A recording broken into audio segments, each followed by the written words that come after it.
ডিপোতে প্রচুর তেল অথচ বাইরে ব্যাপক সংকট। নারায়ণগঞ্জের মেঘনা অয়েল ডিপোতে ঘন্টার পর ঘন্টা অপেক্ষা করতে হচ্ছে তেলের ট্রাক ও ট্যাঙ্কারকে। কিন্তু ডিপোর কর্মকর্তা ও ইউনিয়ন নেতাদের যোগসাজশে তেল সরবরাহ করা হচ্ছে বেআইনিভাবে। ডিপোর ম্যানেজার বললেন, হেড অফিসের তালিকা অনুযায়ী তেল দিতে হয়, আর কেউ যাতে প্রশ্ন তুলতে না পারে সেজন্য চলে শ্রমিক ইউনিয়নের দৌরাত্ম্য।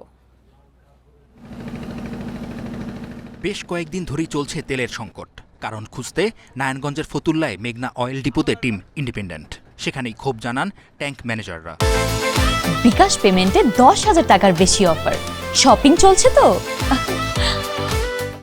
সদরঘাটে যাত্রীবাহী পরিবার নৌযানের জন্য কোনো তেলেই আপনার অ্যালাউ করে নাই।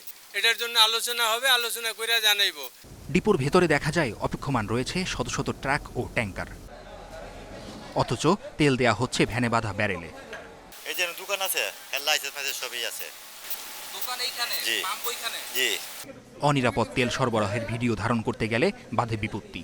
বাধা দেয় শ্রমিক ইউনিয়নের কয়েকজন নেতা। ডিপোর ম্যানেজারের অফিসে ডিলারের চেয়ে শ্রমিক নেতাদের উপস্থিতিই বেশি। এ বিষয়ে জানতে চাইলে পাশ কাটিয়ে যান ডিপোর ম্যানেজার। উল্টো গণমাধ্যমের মুখোমুখি হন এক নেতা, বলেন এই অফিস তিনিই চালান। আপনি শ্রমিক ইউনিয়নের সেক্রেটারি, আপনি শ্রমিকদের বিষয়টা দেখবেন। আমি কেন আসছি এটা আপনি আমাকে জিজ্ঞেস করতে পারেন। বাকবিতণ্ডা বাড়লে এগিয়ে আসেন ডিপো ম্যানেজার। পরে আক্রমণাত্মক আচরণের জন্য দুঃখ প্রকাশ করেন ইউনিয়ন নেতা। তুমি তাদেরকে বাধা দাও কে? তুমি কে? তুমি নদীর পথে যদি আয় অবৈধভাবে, এটা আমার সিকিউরিটি আছে না? জ্বালানি তেলের সরবরাহ নিয়ে প্রশ্ন করতেই দোহাই দেন উপরমহলের। স্বীকার করেন পর্যাপ্ত মজুদ থাকলেও হেড অফিসের পাঠানো তালিকা অনুযায়ী তেল সরবরাহ করা হচ্ছে।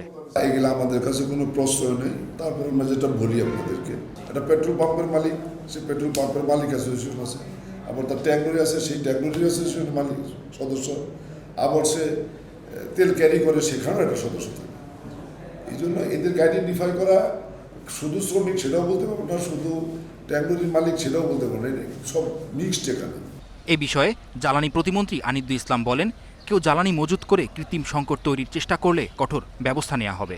কোনো অসাধু ব্যক্তি অসাধু উপায়ে এই তেল মজুত করে বাড়তি ফায়দা লুটবার কোনো অপচেষ্টা না করতে পারে, এই ব্যাপারে যদি আমরা সকলে সতর্ক দৃষ্টি রাখতে পারি, আমি মনে করি এই বিষয়টি সরকার যে সিদ্ধান্ত গ্রহণ করেছে এই সিদ্ধান্ত বহাল থাকবে। ভবিষ্যতে তেল সংকট এড়াতে কার্যকর ব্যবস্থা নেওয়া হবে বলেও জানান তিনি।